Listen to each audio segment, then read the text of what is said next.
You probably know by now that this is Bob K from Biker Pros.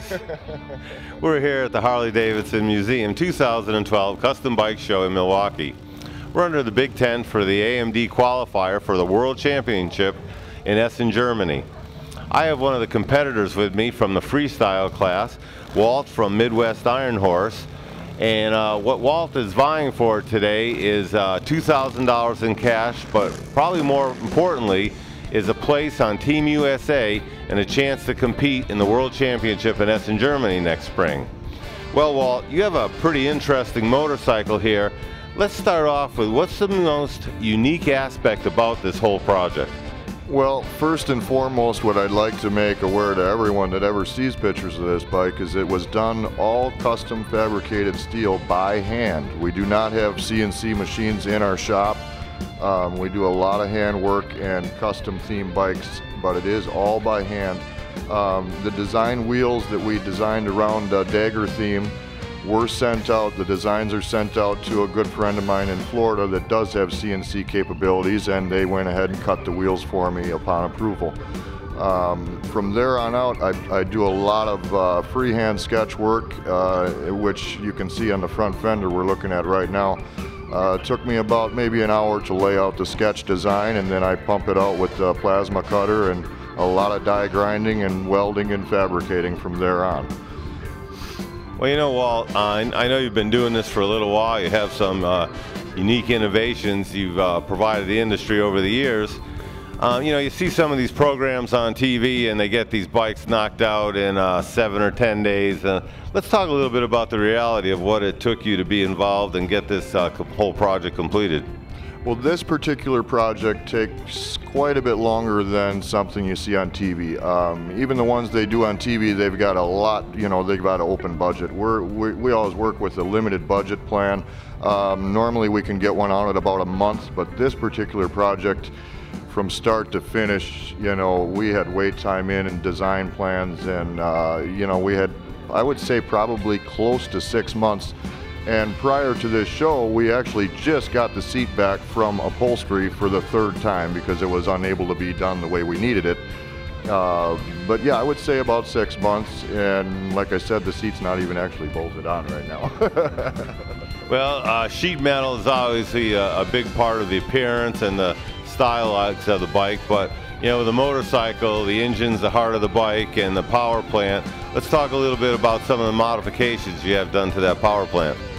Well, the power plant, I'm actually an Ultima dealer, so we've got a 127 big bore Ultima engine backed by a 6-speed right side drive, so that we do have a rider friendly bike. It's balanced out.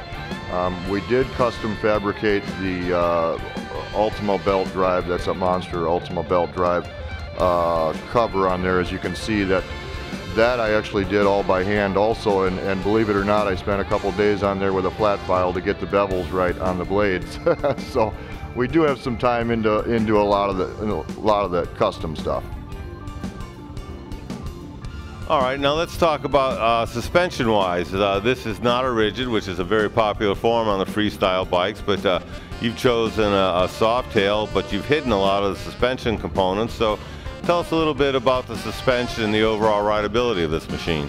Yeah, for sure. The overall rideability is beautiful, like a Cadillac. It actually has an air suspension that the pump and tank is all built into one cluster, which is hidden underneath the bike. Now that photo that we've got on the camera right now at this moment, you can actually see the new concept design where we wrapped our sheet metal all the way around, which covers the base of the frame and anything that's inside there. But if that was not there, you would see the cluster of the air shocks, which is just one solid unit. And there's actually, I innovated a button up underneath the gas tank, which is invisible to anyone, but there is a button underneath there that you push that button and that raises it up or drops it down. You know, this is a great example. I really appreciate hand workmanship. I do a lot of that myself. You know, sometimes I think it's a disadvantage, but to me, I really enjoy it, the time it takes and the feeling of just creating something out of a lot of handwork. But let's talk about what does it mean to you to be here, not only at the Harley-Davidson Museum, but at the AMD Championship qualifier. you know, what do you think about having this in your area? Well, to me, this is a dream come true, and I only hope that people can see what we've done here by hand on this bike, and really give us the chance to hopefully go on to the world tour in Europe. But at the same time, I enjoy being here, and the recognition, and the people are all great. The camaraderie is great. I enjoy being here. So thanks. Well, I know Harley has really gone all out for us. We do these AMD qualifier events all over the country. This is the first time we've had chandeliers and drapes and everything. They've really gone out to make us feel at home. So I like to thank Harley-Davidson for their efforts, but more importantly, we wouldn't have these shows without Builders for You. I know your busy schedule, running things at the shop, but taking time to be here so everybody can enjoy your craftsmanship, and just taking time to be with us this morning. We really appreciate it, Walt. Thank you very much. Yeah, for sure. We're going on about probably maybe 10 hours of sleep for the week. So yeah, that's definitely why I had my shades on. Thank you, Bob.